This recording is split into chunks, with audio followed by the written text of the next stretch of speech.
Hi friends, this is Vinson. நம்ம சேனலுக்கு உங்களை அன்புடன் வரவேற்கிறேன். நம்ம சேனல் வந்து பார்த்தீங்கன்னா உங்களோட கெரியரை செட் பண்ணுறதா 11th 12th ஆர்ட்ஸுக்காக நம்ம சேனலில் நிறைய வீடியோஸ் வந்து கொடுத்துருக்கோம். ரெகுலராக நம்ம சேனலை ஃபாலோ பண்ணுங்கள். நம்ம சேனலில் நிறைய பேர் வரீங்க, ஆனால் சப்ஸ்கிரைப் பண்ணாமல் இருக்கீங்க. சப்ஸ்கிரைப் பண்ணுங்கள். அது மட்டும் இல்லாமல் நம்ம சேனலோட வாட்ஸ்அப் குரூப்பில் கண்டிப்பாக நீங்கள் ஜாயின் பண்ணிடுங்க. ஓகே ஃப்ரெண்ட்ஸ், ரொம்ப ஒரு முக்கியமான வீடியோக்குள்ளே வந்திருக்கிறோம். சரியா, அதாவது ஆன்சர் கீஸை பற்றி நம்ம என்ன பண்ண போகிறோம் அப்படின்னா தெளிவாக வரக்கூடிய நாட்கள் நம்ம பார்க்க போகிறோம். சரியா, ஃபஸ்ட் டிவிஷன் டெஸ்ட்டோட டைம் டேபிள் வந்துச்சு, பார்த்துருப்பீங்க. அதனால் ரெடியாக ப்ரிப்பேர் ஆகுங்க. அடுத்தடுத்து நமக்கு வந்து பப்ளிக் எக்ஸாம் எப்போ வருதுன்னே தெரியாது. அதனால் இந்த வீடியோஸ்லாம் உங்களுக்கு பிடிச்சிருந்துச்சு அப்படின்னா உங்கள் ஃப்ரெண்ட்ஸுக்கு மேக்ஸிமம் ஷேர் பண்ணுங்கள். எதுக்காக ஆன்சர் கீஸ் வந்து நம்ம பார்க்குறோம் அப்படின்னா, சார் நான் நல்லா தான் சார் எக்ஸாம் எழுதுனேன், ஆனால் வந்து மார்க்கே எனக்கு கொடுக்கல சார், மார்க்கே எனக்கு வரல சார் அப்படின்னு சொல்லி நம்மளோட ஸ்டாஃபை நம்ம திட்டிருப்போம். ஏன் மார்க் கொடுக்கல அப்படின்னா தேவையான ஆன்சரை வந்து நீங்கள் எழுதலை. அது இல்லாமல் நீங்கள் என்ன பண்ணீங்கன்னா அதை தாண்டி நிறைய எழுதிருக்கீங்க.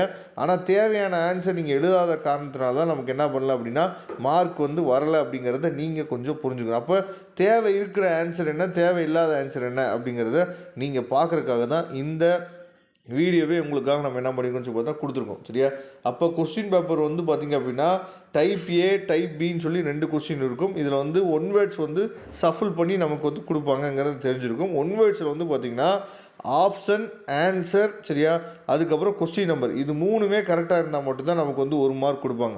சில பேர் என்ன நினைப்பீங்க அப்படின்னா ஆப்ஷன் வந்து ஏ ஆப்ஷனை போட்டுவிட்டு ஆன்சர் வந்து பார்த்திங்கன்னா டி ஆப்ஷனுக்குரிய ஆன்சர் எழுதணும் அப்படின்னா ஒன்று ஏஓ டிஓ ஏதாவது 2 கரெக்டாக இருந்தாலும் நமக்கு என்ன பண்ணுவாங்கன்னா மார்க் வந்து கொடுத்துருவாங்கன்னு சொல்லி நினைப்பீங்க. அப்படி கிடையவே கிடையாது. கொஸ்டின் நம்பர், ஆப்ஷன், ஆன்சர் இது 3ம் கரெக்டாக இருந்தால் மட்டும்தான் நமக்கு வந்து 1 மார்க் கிடைக்கும். சரியா, அதுக்கப்புறம் இப்போ பாருங்கள் 2 மார்க் கொஸ்டின்ஸ் வந்து பாருங்களேன்.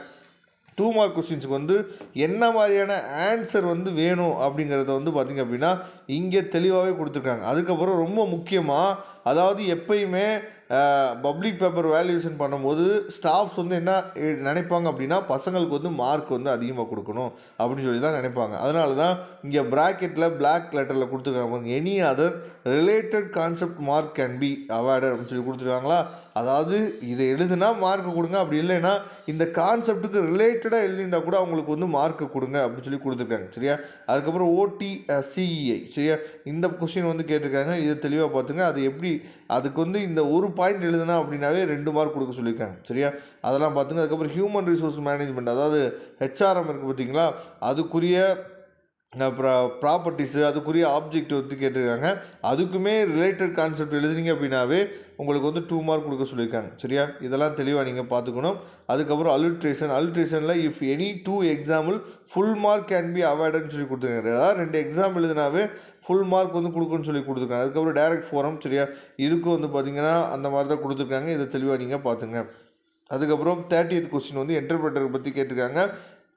Compulsory question. சரியா, அதுக்கு வந்து என்ன மாதிரி ஆன்சர் இருக்குது அப்படிங்கிறதையும் தெளிவாக நீங்கள் பார்த்துங்க. நெக்ஸ்ட்டு 3 மார்க் கொஸ்டின்ஸ் வந்து டெய்லர்ஸ் பிரின்சிபல் வந்து கேட்டிருக்காங்க. இந்த டெய்லர்ஸ் பிரின்சிபலில் நமக்கு 5 பாயிண்ட் இருக்குது. இந்த 5 பாயிண்டில் ஏதாவது 3 எழுதுனீங்க அப்படின்னாவே உங்களுக்கு வந்து 3 மார்க் கொடுக்கணும்னு சொல்லியிருக்காங்க. அதுக்கப்புறம் டைப் ஆஃப் கமர்ஷியல் பில்லு, இதுலேயும் வந்து எனி 3 ஹெட்டிங்ஸ், சரியா, எழுதிட்டு சும்மா நீங்கள் வந்து எக்ஸ்பிளைன் எழுதினாவே போதுமானது. இல்லை ஹெட்டிங் எழுதினா அவங்க வந்து 3 மார்க் கொடுத்துருவாங்க. அதுக்கப்புறம் லிமிட்டேஷன் ஆஃப் ஸ்டாக் எக்ஸ்சேஞ்ச், சரியா, இதுக்கு வந்து பார்த்திங்க அப்படின்னா எனி 3 எழுதுங்க அப்படின்னா போதுமானது. அதேமாதிரி ஆர்டினரி ரெசல்யூஷன், அதுக்கப்புறம் ரோல் ஆஃப் மார்க்கெட்டர், சரியா, அதுக்கப்புறம் வந்து பார்த்திங்க அப்படின்னா மெம்பர் ஆஃப் நேஷனல் கமிஷன், சரியா, இதுக்குரிய விஷயங்கள்லாம் நம்ம தெளிவாக நம்ம எழுதணும். அதே மாதிரி இந்த ஆன்சர்ஸை வந்து நீங்கள் தெளிவாக நீங்கள் பார்த்து வச்சுக்கணும். சரியா, ஏன்னா இதை தாண்டி நீங்கள் எக்ஸ்ட்ரா எழுதிட்டு மார்க் வரல அப்படின்னா அது அப்படி தான் இருக்கும். நம்ம அவங்கள சொல்லி குறையில, ஆன்சர் கீ ரெடி பண்ணுறவங்க இந்த மாதிரி ரெடி பண்ணியிருக்காங்க அப்படிங்கிறத நீங்கள் கொஞ்சம் பார்த்துக்கணும். அதுக்கப்புறம் 40th கொஸ்டின் கம்பல்சரி கொஸ்டின் வந்து சிக்னிஃபிகன்ஸ் ஆஃப், அதாவது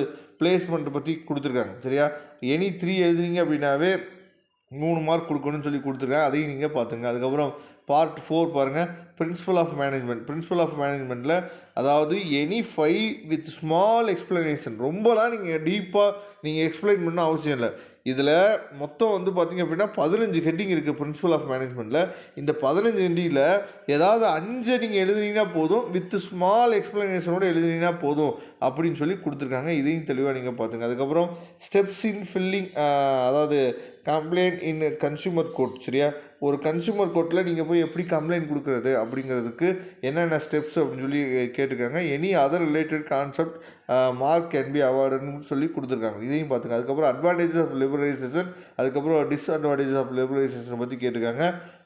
மார்க்கை போய் என்ன அதுக்கும் எப்படி கொடுத்துருக்காங்க அப்படின்னு சொல்லி பார்த்தீங்க அப்படின்னா, combination of any 5 advantages and disadvantages with explanation எழுதினீங்க அப்படின்னாவே உங்களுக்கு வந்து 2 mark can be avoided for heading சொல்லி கொடுத்துருக்காங்க. அதையும் பார்த்துங்க.